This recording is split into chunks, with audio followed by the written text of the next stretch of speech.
ফোনের মধ্যে কলের উপর কল দিচ্ছে আব্বু আম্মু, 2 দিন থেকে বাসায় যাই না। ফোন রিসিভ করে বললাম যে হ্যালো কী হয়েছে? তখন বললো যে তাড়াতাড়ি বাসায় আয়। আমি বললাম যে কেন, কী হয়েছে? তখন বললো যে 2 দিন থেকে তুই বাসায় নাই, চিন্তা হয় না আমাদের? এরপর আমি বললাম যে ঠিক আছে আমি যাচ্ছি। তারপরে অনেক খোঁজাখুঁজি করলাম সামিরাকে, কিন্তু পেলাম না। তারপরে চলে গেলাম বাসায় ঢুকলাম। আম্মু বলল 2 দিন কোথায় ছিলি? আমি বললাম যে আমি একটা কাজে ছিলাম, ওই জন্য আমি আসতে পারিনি বাসায়। তখন আম্মু বলল ঠিক আছে ফ্রেশ হয়ে খাবার টেবিলে আয়। তারপরে আমি চলে গেলাম বেডরুমে ফ্রেশ হওয়ার জন্য। বেডরুমে ঢুকেই দেখলাম সামিরা ওখানে বসে আছে।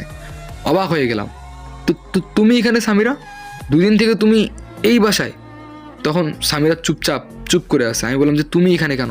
তাড়াতাড়ি এখান থেকে চলে যাও, আব্বু আম্মু যদি দেখে অনেক বড় ঝামেলা হয়ে যাবে, তুমি তাড়াতাড়ি এখান থেকে চলে যাও।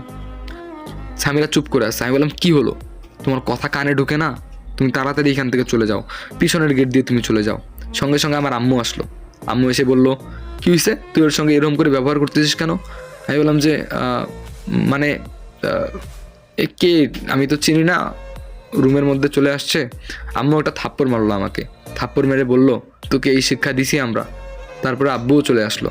আব্বু এসে বলল তোকে তো এই শিক্ষা দেয়নি, বুঝলাম যে তুই একটা ভুল করে ফেলেছিস, কিন্তু তোর এটা উচিত ছিল আমাদের সঙ্গে শেয়ার করা। মেয়েটা দেখতে